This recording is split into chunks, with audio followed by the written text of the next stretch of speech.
The church smelled faintly of lilies and candle wax, the kind of scent that clings to you long after you leave. I stood beside Aaron's casket, my hand resting lightly on the polished wood, numb to the stream of condolences from people whose names I barely remembered. Every hug, every "I'm so sorry," was another reminder that my husband of 11 years was gone, taken by a sudden aneurysm that gave us no warning and no chance to say goodbye. Boston's spring air was damp when I stepped outside after the service, my heels sinking slightly into the grass as the crowd drifted toward the reception hall. I moved through it all as though underwater, shaking hands, accepting plates of food I wouldn't touch, nodding when people spoke but not really hearing. That night, when the last guest left and I was finally alone, I sat on the edge of our bed staring at the empty pillow beside me. I thought if I stayed still enough, maybe I could pretend Aaron was just running late. The calls from my mother began the next morning. At first, she checked on me in the way mothers do, asking if I was eating, if I'd slept at all. But by the third call, her tone shifted. She reminded me that Callista's baby celebration was coming up next week, that it had already been planned before Aaron's death. That family shows up for family. I told her I couldn't. I wasn't ready. The thought of being in a room full of chatter and cake and smiling faces felt almost cruel, but she kept going, softening her voice as if that would make the words land easier. Aaron always said family comes first. Maren, you know he'd want you there, somewhere between exhaustion and guilt. I agreed. We ended the call with her promising to save me a seat near the front. That evening, I stood in our quiet kitchen, the hum of the refrigerator filling the silence, and realized I'd just committed myself to walking straight into a celebration I had no desire to attend. A week later, I pulled into the narrow driveway beside Callista's rental house, the spring wind rattling the loose siding. The place was small, with faded shutters and a yard littered with toys. I cut the engine and sat there for a moment, hands still gripping the wheel, willing myself to step out. The sound of laughter drifted from the backyard, high and bright, the kind that doesn't match the heaviness pressing in your chest. I smoothed my black skirt left over from the funeral and grabbed the wrapped gift from the passenger seat. Callista's friend opened the door before I knocked. I recognized her vaguely from past family gatherings, but couldn't recall her name. Oh, Maren.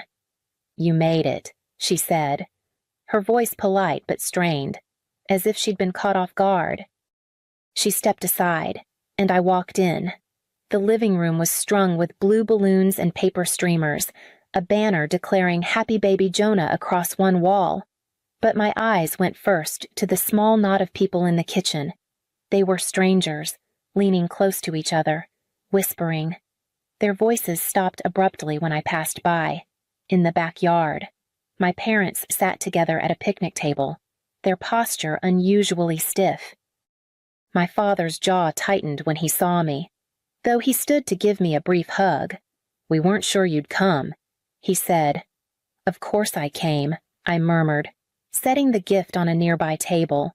As I looked around, I noticed the subtle changes in the air. Conversations dipped into silence when I drew near. People smiled too quickly, too politely, their eyes sliding away as if they'd been caught mid-thought. I told myself it was the widow effect, no one quite knowing what to say to the woman who had buried her husband just days earlier. Still, something about the way the backyard felt too careful, too staged, left me uneasy. I was standing by the drink table, pretending to be interested in a plastic cup of lemonade, when the back door opened and Callista stepped out, baby Jonah on her hip, her smile wide and oddly triumphant. Callista moved to the center of the yard, the chatter fading until only the creak of lawn chairs and the hum of the neighbor's mower filled the space. Jonah sat perched on her hip, dressed in a tiny button-down shirt and bow tie, blinking against the sunlight. Thank you all for coming to celebrate Jonah's special day, she began, her voice carrying just enough to reach every corner of the yard. This past year has been full of surprises and challenges." She paused, adjusting Jonah on her hip, her gaze sweeping the guests. "And I've been keeping a secret, one I can't hide any longer." A faint ripple of curiosity moved through the crowd. My mother lowered her eyes to her lap. My father's hands tightened on the table. "Jonah," Callista said, placing her hand lightly on the child's head, "is not Tyler's son. He's Aaron's." The words landed like a dropped glass, sharp, shattering, impossible to ignore. Conversations stopped completely. Someone gasped. My father's head jerked toward me. My mother's face went pale. Callista kept going, her tone practiced. Aaron wanted to make sure his son was provided for before he died. He updated his will. She reached into her purse, unfolding a single page with slow precision. According to this, half of Marin's $750,000 house is to be passed to Jonah. The will fluttered faintly in the breeze. Aaron's signature scrawled across the bottom. Around me, eyes shifted between Callista, the paper, and my face, searching for a reaction. I didn't give them what they were looking for.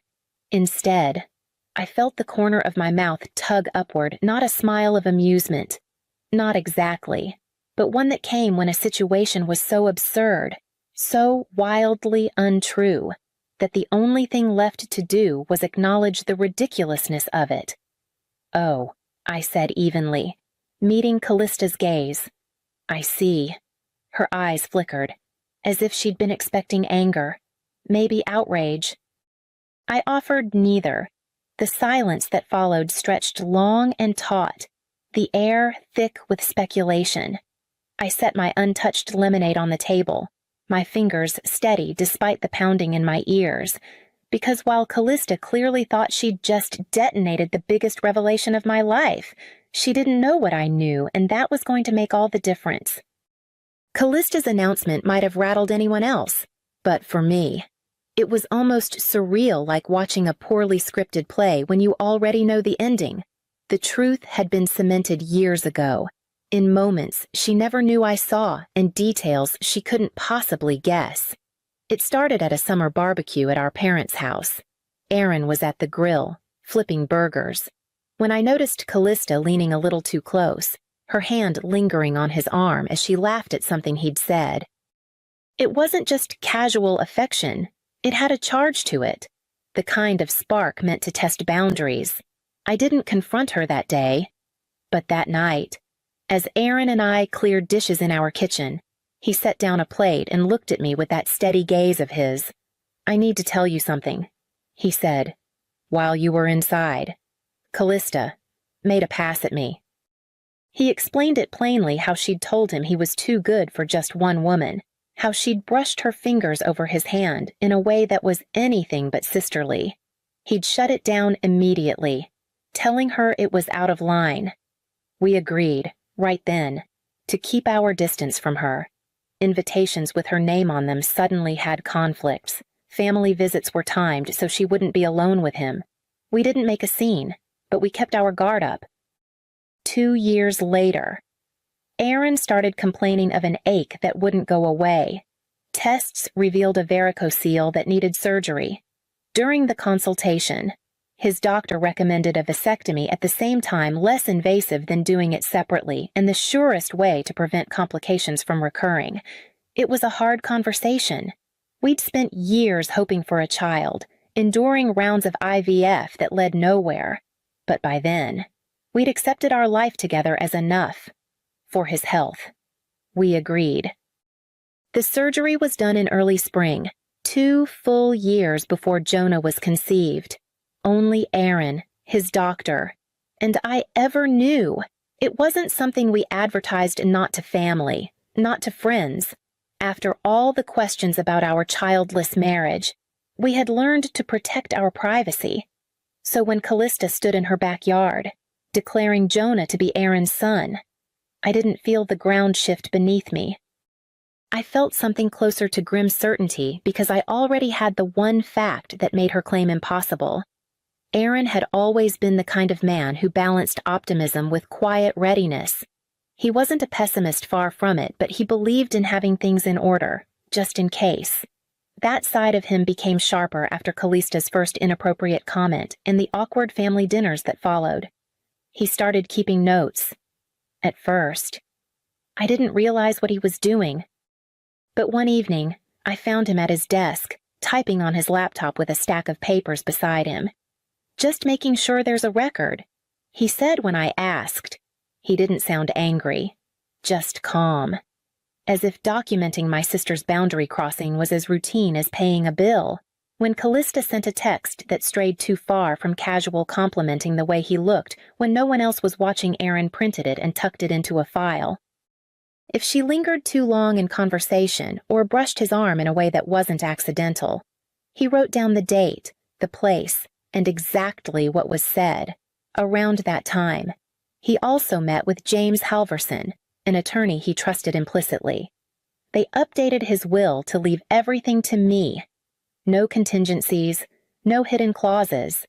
He told James about Callista's behavior, even handed over a few printed messages, just in case anything ever came of it. When he came home that day, he mentioned it almost in passing, sliding his hands into his pockets like it was no big deal. Better to be prepared. Just in case. He said, I remember rolling my eyes, telling him he was overthinking it. But that wasn't all. A few months later, he asked me to go with him to the bank.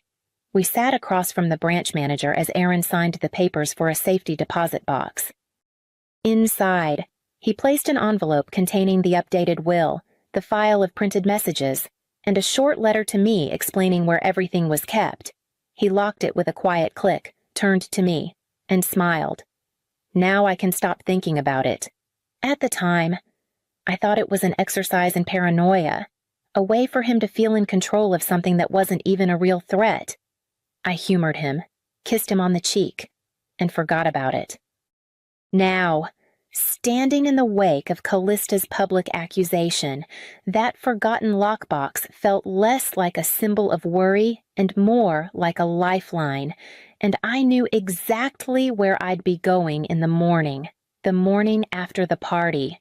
I woke before the sun, my mind still replaying Callista's words in the backyard.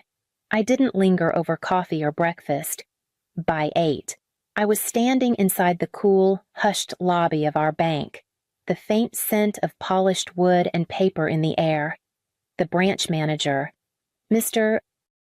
Keating, had known Aaron and me for years. His expression softened when I told him why I was there. Of course, Mrs. Calloway, he said quietly, leading me down the narrow hallway to the vault. The metal box was heavier than I remembered. I carried it to the small viewing room, the door clicking shut behind me, and set it on the table. My hands hesitated over the key for a moment, almost as if opening it would confirm that Aaron really wasn't coming back, that all I had left of him now fit inside a locked rectangle of steel. Inside was a neat stack of envelopes, each labeled in Aaron's handwriting. The first contained the real notarized will, no ambiguity, no contingencies, leaving everything to me. The next held his medical records, clearly stating the date and outcome of his vasectomy, 2 years before Jonah's birth. The language was clinical, detached, but to me it read like a shield. At the bottom lay a sealed envelope with my name on it. My fingers trembled as I opened it and unfolded the letter inside. Marin, if you're reading this, it means something happened I couldn't prevent. I hope it's years from now, but just in case. I wanted you to have what you'd need to protect yourself. I know how much you value family, how hard you try to believe the best in people. But not everyone who shares your blood has your best interests at heart. Don't let anyone take what we built together, not in life, and not after. I love you beyond words. Aaron, I read it twice, each line pressing deeper into me until I felt steadier than I had in weeks. Callista might have expected me to flinch, to fall apart under her accusations, but now I had Aaron's words, his planning, and his proof. It was time to make my next move. That afternoon, I sat across from James Halverson in his book-lined office. The real will and Callista's version spread out between us. James adjusted his glasses, scanning the forged document with a faint, humorless smile. "This wouldn't last 5 minutes under scrutiny," he said. "The phrasing is wrong. The legal references are sloppy. And the signature? Well, I've seen Aaron's too many times to mistake it. This is a poor forgery." His certainty steadied me. Still, I knew Callista wouldn't back down just because James declared it fake. She'd need to see her lies dismantled piece by piece. James leaned back. "If you're willing, I suggest bringing in someone who can uncover her motive and maybe give us leverage to shut this down quietly." That's how I met Lyle Torres, a private investigator James trusted. He was a stocky man with a calm, unblinking gaze that made it clear he'd heard every excuse in the book. I gave him everything I knew: Callista's spotty job history, her relationship with Tyler, and the timeline of Jonah's birth. He listened without interrupting, jotting notes in a small leather-bound pad. 3 days later, Lyle called me back to James's office. He slid a folder across the desk, each page a nail in the coffin of Callista's story. Callista was drowning in debt, over $70,000 in credit cards and personal loans. She was 4 months behind on rent, facing eviction by the end of the month.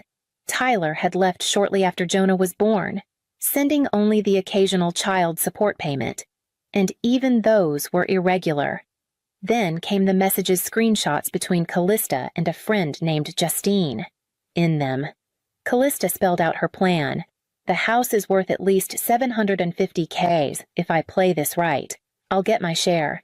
Dave's helping me with the will, found Aaron's signature online. Looks legit." The words were cold, calculated, and damning. Looking at them, I felt a flicker of something sharper than anger clarity. Now I didn't just have the truth. I had the full map of every move she'd made, and I was ready to decide exactly how to use it. I called Callista the next morning and asked her to come by in the afternoon to talk about the will. Her voice on the phone was almost smug, as if she believed I was ready to hand over what she wanted. When she arrived, I led her into the living room where 2 chairs faced each other across the coffee table. On it sat a glass of water, a neat folder, and a small audio recorder. "I'd like to record our conversation," I said. "That way we both have a clear record of what's said." She agreed without hesitation. I started by asking her to walk me through the timeline of her supposed affair with Aaron when it began, where they met, what was said. The more details she offered, the more tangled her answers became. She claimed they met at a downtown hotel but couldn't remember the room number, the days of the week, or even whether it was before or after Jonah was conceived.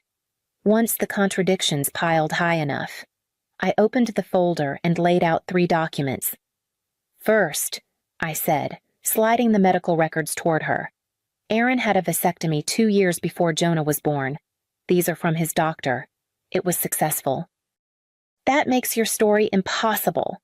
Her face paled. I placed the next document in front of her, the authentic. "Notarized will. Prepared by James. This is Aaron's real will. It leaves everything to me. The one you presented is a forgery. And we can prove it." Finally, I set down Lyle's report, detailing her debts, eviction notice, Tyler's absence, and the messages she'd sent about forging the will. She stared at it, her shoulders sagging. When she finally spoke, her voice was small. "Jonah's Tyler's. I made the whole thing up. I didn't know what else to do. I'm out of options." I clicked off the recorder, keeping my expression steady. "Then we're going to talk about exactly what happens next." I told Callista she had 2 choices: face criminal charges for fraud and forgery, or accept terms that would protect Jonah while holding her accountable. No money from my house, no lump sum. Instead, I'd set up a trust fund for Jonah's medical and educational needs. In return, she'd publicly admit the truth, start therapy, and maintain steady employment, if she failed on any point. The support would end. She hesitated, but desperation won out. We agreed her confession would happen at a family dinner that weekend. When the night came, the air at my dining table was tight with unspoken questions. My parents sat stiffly, waiting. Callista stared at her plate, then finally spoke. Jonah isn't Aaron's. He's Tyler's. I forged the will because I was broke and scared.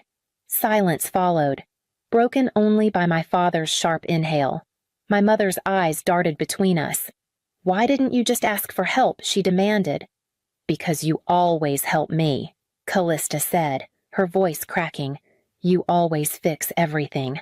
I thought you'd find a way to fix this, too. The words hung in the air like an admission none of us had been ready to hear. I told them there would be no more bailouts, no pretending things were fine. Jonah would have what he needed, but trust between Callista and me would take time if it returned at all. My father nodded reluctantly. My mother looked down, as if seeing a truth she'd avoided for years. It wasn't resolution, but it was the line I needed to draw, and I intended to hold it. A year after that dinner, the trust fund I established for Jonah is doing exactly what it was meant to, covering his ongoing medical care and setting aside money for his education. Callista has honored our agreement. She's been in therapy for months, holds a steady job at a small accounting firm, and keeps our contact polite but limited. We speak mostly about Jonah, and that's enough. In that same year, I've built something of my own, the Aaron Calloway Foundation for Legal Education. It funds scholarships for students from disadvantaged backgrounds who want to study corporate law. It's the kind of work Aaron would have championed, a way to keep his influence alive in the world. I've learned more in 12 months than I had in the decade before, that boundaries are not walls. They are the framework that keeps love intact, that preparation is not paranoia, it's power, and that grief doesn't vanish. It learns to live beside the parts of you that are still growing. This morning, I stand in the garden, surrounded by daffodils Aaron planted the fall before he died. They sway in the breeze, a riot of yellow against the green, their return as steady as the turning of the seasons. I still miss him every day, but the ache no longer swallows me whole. I am different now, more cautious, more deliberate, and somehow stronger. Aaron may be gone, but the love he left behind still shields me, and I intend to keep building my own protection for whatever comes next.